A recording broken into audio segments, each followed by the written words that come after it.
Hello and happy day. How does slowing down sound to you today? Would you like to reduce the noise for just a bit? Are you ready to make a choice and decide to listen? My name is Igor S.F. Walker. I am here to remind people to slow down, to reduce the noise, to walk their lives into a natural flow.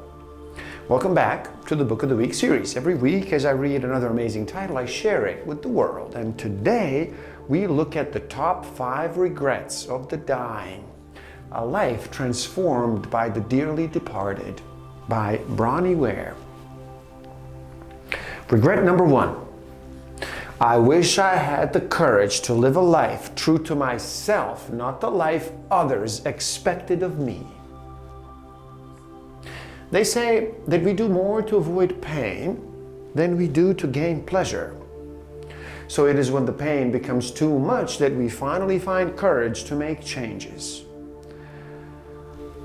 We're all fairly malleable, bendable creatures really, while we have the choice to think for ourselves and have free will to live the way our hearts guide us. Our environment has a huge effect on us, particularly until we start choosing life from a more conscious perspective. You can't be a success in your own eyes for having the courage to even try. Success doesn't depend when someone says, yes, we will publish your book, or no, we won't. It is about having the courage to be you, regardless. Feeling the lessons you learn through the whole process always brings gifts in itself. Only then will you finally be able to let it go. Regret number 2. I wish I didn't work so hard. We spend so much time making plans for the future, often depending on things coming at a later date to assure our happiness, or assume we have all of the time in the world when all we ever have is our life today, right here, right now. Live your life without judgment.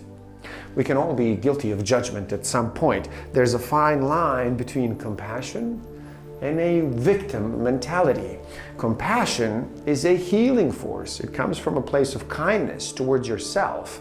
Playing the victim is a toxic waste of time and space that not only repels other people, but also robs the victim of ever knowing true happiness. No one owes us nothing. We only owe ourselves to get off our backsides, count our blessings, and face our challenges. When you live from that perspective, the gifts pour forth. Regret number 3. I wish I had the courage to express my feelings. By learning to focus the mind, we become better able to observe our own thinking. From this, it becomes clear just how much of life is shaped by mind running wild on its own, creating unnecessary suffering and fears. As these unhealthy thinking patterns grow and intensify, we become identified with this personality as being who we are and shaping our lives around that, when actually we're not this, but so much more. Observe your mind, express your feelings, understand the polarity. You're either in love or you are in a state of fear. Regret number 4. I wish I'd stayed in touch with my friends. There are so many different levels of friends. I'm sure there are times when you start to think that some of your own friends are more warm acquaintances and people you just barely met as your lifelong friends. This does not mean you think more or less of any of them. It is simply about having the right friends for the right occasion. There are different levels of friendships and associations, and sometimes it is a specific quality of a friendship we yearn for rather than just anyone. Regret number 5.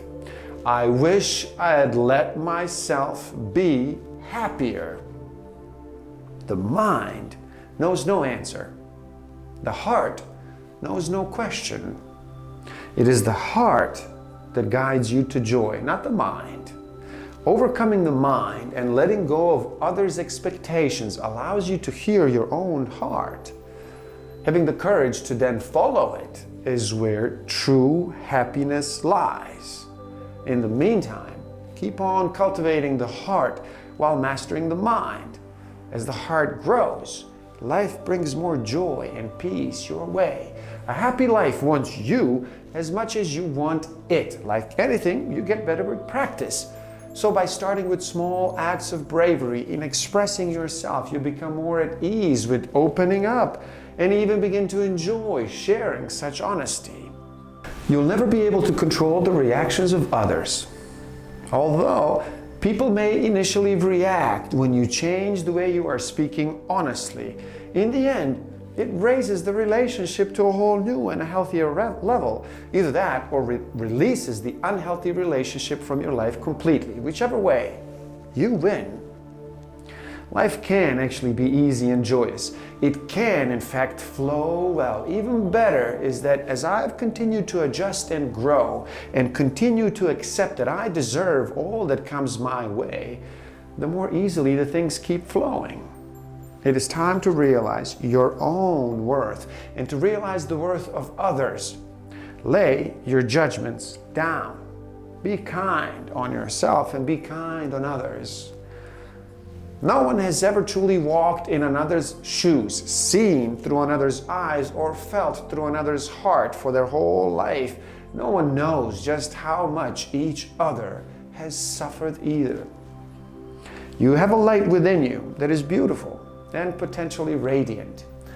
But you need patience and tenderness with yourself to remove all the muck you've been carrying on for decades. As each little bit is removed, a little more of your true self will shine through.